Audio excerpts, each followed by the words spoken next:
If you're happy and you know it's Momentum Day 87, clap your hands. And if you're happy and you know it's day 87 of the Momentum Challenge, clap your hands. If you're happy, then you know it, and your face will surely show it. If you're happy that you're on day 87 in the Momentum Challenge, clap your hands. And give yourself a big, big, big, big hand. Wonderful. So we're on day 87 of the Momentum Challenge. With heart and mind aligned. Omokoko. Hi. Okay, so welcoming in you angels.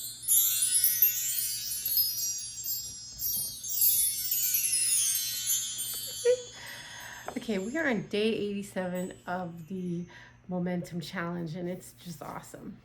And I am Maggie. Thank you for joining me at 8. I am Maggie.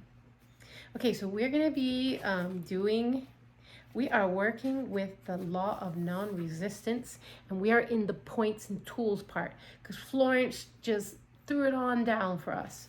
Okay, we're on point 17. And point 17 is a story about the spiritual law, the story about the opulent meeting. So a woman who required money and who knew the spiritual law of opulence. She was one who was continually interacting with that businessman, and he was on the negative side. Okay, so point 18 is what happened with this young lady. She started catching that negative poverty thoughts. So point 18 is do not catch those negative poverty thoughts. You know, like Pastor Reverend Ike would say, put your mitt down. If you don't want to keep catching hell, put your mitt down. That's the same thing here too. You don't want to be catching those poverty thoughts. Okay, we're going to be catching those prosperity thoughts. So, point number 18 is that. Now, point number 19. She knew in order to demonstrate supply, because she kind of got frustrated with herself, right? Because we all know we can be better. And she knew to demonstrate her supply, she had to first feel that she had received.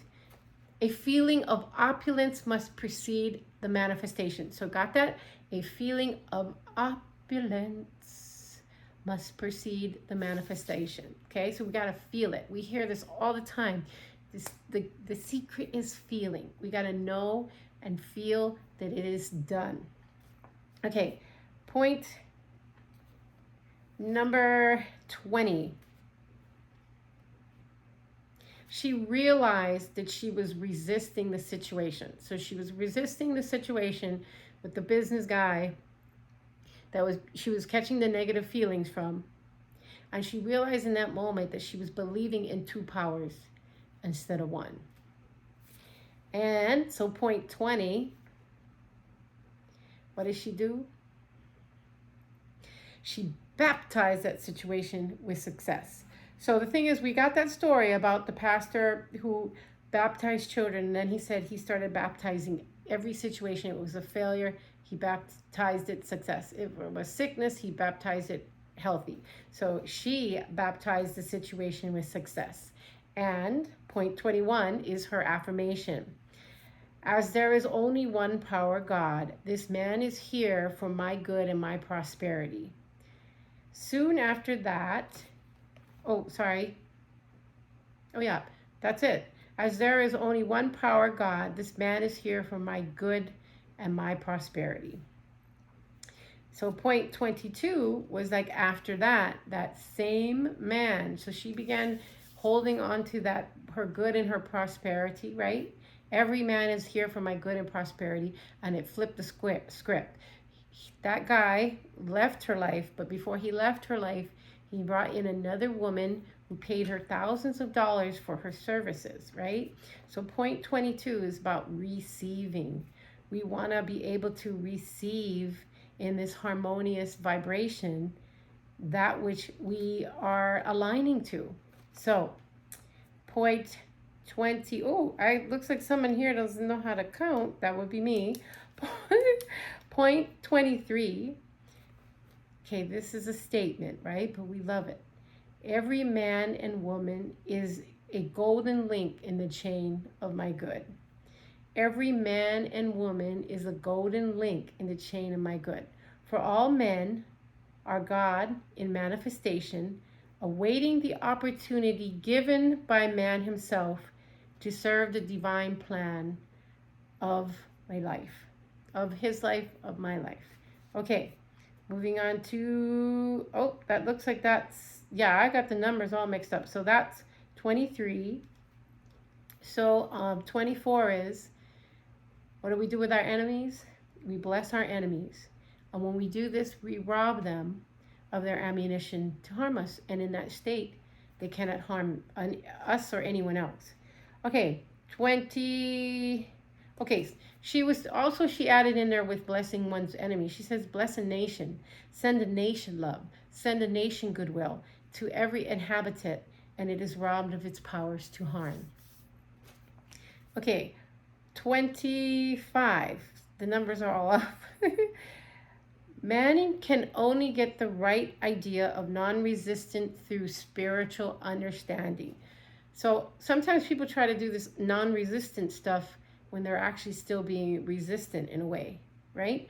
And it takes our spiritual understanding to sort of shift ourselves into a place of really, truly dropping importance and not adding excess potential onto the situation. So where we're literally flowing with the alternative space, we're flowing with the infinite spirit. So man can only get the right idea of non-resistance through spiritual understanding. Okay, and her students often would tell her, I don't want to be a doormat. That is an excellent point. And she replied, when you use non-resistance with wisdom, no one will ever be able to walk over you, right? So there's a balance in there. And if you at first don't succeed, try again. Okay, so now we're on, oh, I have that listed as point 26. Okay, point 27 is about the telephone story, right? Now, Florence herself discusses how she put all this added importance onto this call that she wanted to receive, and she just did so much focusing on wanting to get this call that the caller wasn't coming. And then through a course, so then instead of her, so she talks about what she should have done. She should have said, divine ideas never conflict. The call will come at the right time. And through that professing, leaving it to infinite intelligence instead of trying to manage it herself, they discovered the phone was off the hook and it was, fixed. So this telephone story is 27.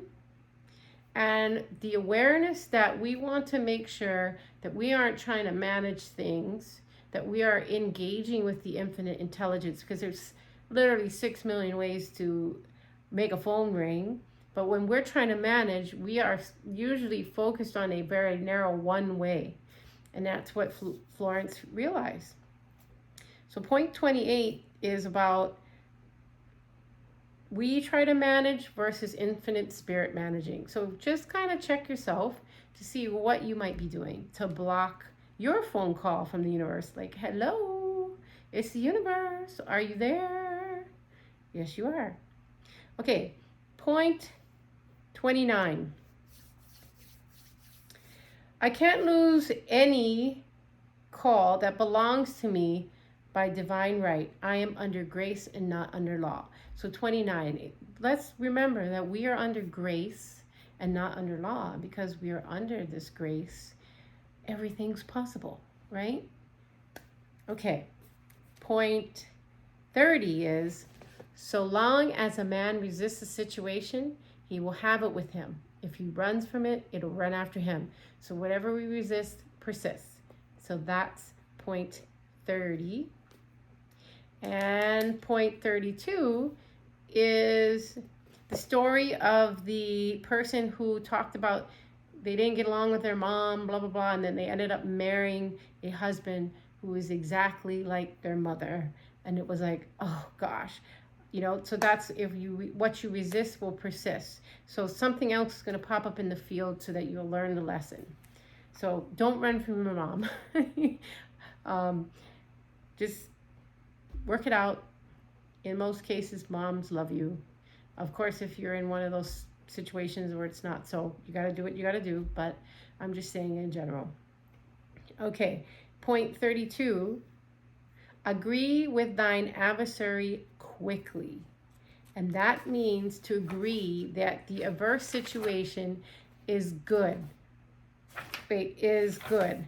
Be undisturbed by it and it falls away on its own way. Okay? So agreeing with thy adversary means that the adverse situation is good. Be undisturbed. Okay, so you're more so dropping importance, not letting yourself be disturbed, you keeping your peace, and it will fall away on its own weight because there's nothing there to like magnetize it in. Okay, and that was 32. So 33, we got an affirmation. None of these things move me.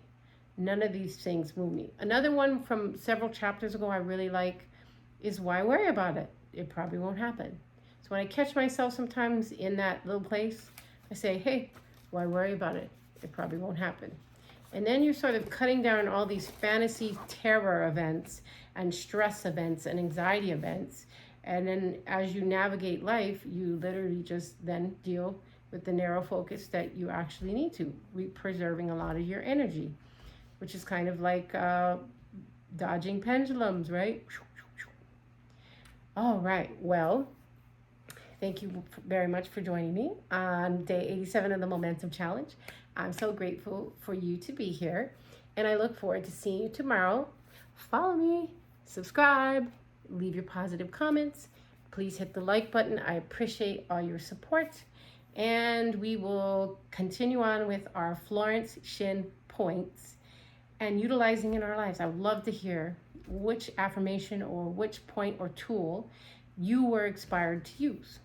All right, well, thank you for joining me, and may you be in peace.